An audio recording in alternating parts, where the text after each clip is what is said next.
बात बेबात पे अपनी ही बात कहता है। मेरे अंदर मेरा छोटा सा शहर रहता है।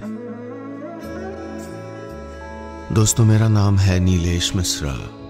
कहानियां सुनाता हूं। मैं लेकर आया हूं यादों का idiot box with Nilesh Mishra season 5, सिर्फ बिग एफएम पर। कहानियां जिनमें आप मिलते हैं खुद से। और अगर मुझसे सीधा कनेक्शन बनाना हो और अपनी जड़ों, अपनी जमीन से जुड़ना हो तो जरा gaonconnection.com पे टहलाइए। GAON connection.com। ये वो कोशिश है जो मैं और मेरे साथी पिछले 5 साल से कर रहे हैं और अब ये भारत का सबसे बड़ा रूरल मीडिया प्लेटफॉर्म है। चलिए आगे बढ़ाता हूं कहानी। दोस्तों, मैं आपको सुना रहा हूं अपनी मंडली की सदस्य अनु सिंह चौधरी की लिखी कहानी पापा की मुस्कान पार्ट 2। इस कहानी में अब तक आपने सुना अपनी बेटी की मर्जी के खिलाफ सुजय न सिर्फ उसकी मार्शल आर्ट्स ट्रेनर नैन्सी से मिलने लगता है, बल्कि नैन्सी के पिता की बीमारी के वक्त उसको हिम्मत बंधाने के लिए जबरदस्ती अपनी बेटी मुस्कान को अपने साथ अस्पताल भी खींच कर ले जाता है। अब आगे। अस्पताल की गंध से नफरत है मुस्कान को।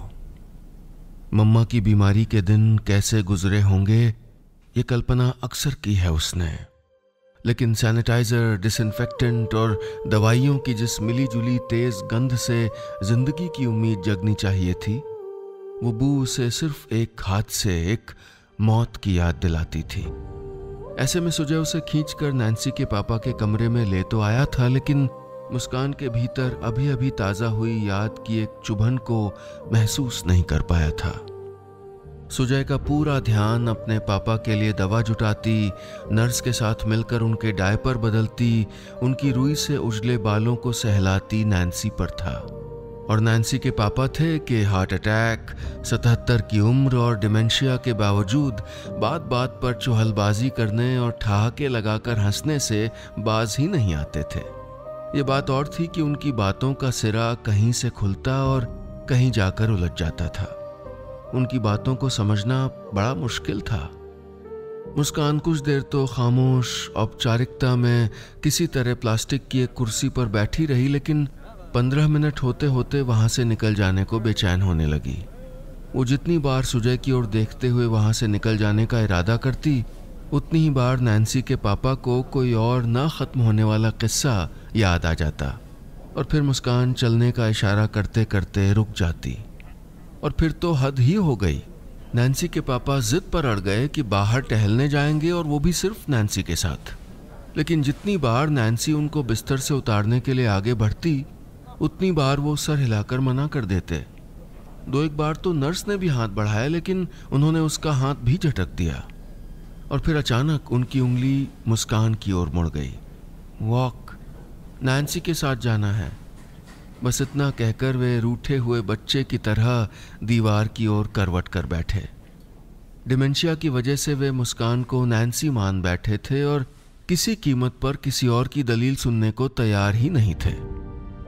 लेकिन सुजय और नैन्सी को न हैरान होने का वक्त मिला और न मुस्कान से कुछ कहने का। दोनों तब एक दूसरे की शक्ल ताकते रह गए जब मुस्कान ने बिस्तर के पास जाकर नैन्सी के पापा का हाथ थाम लिया और कहा, चलिए घूम कर आते हैं। मुस्कान के कंधे को थामे अस्पताल के कॉरिडोर में गुम होते अपने पापा को देखकर उस दिन पहली बार नैन्सी खुलकर रोई थी, जी भर के रोई थी।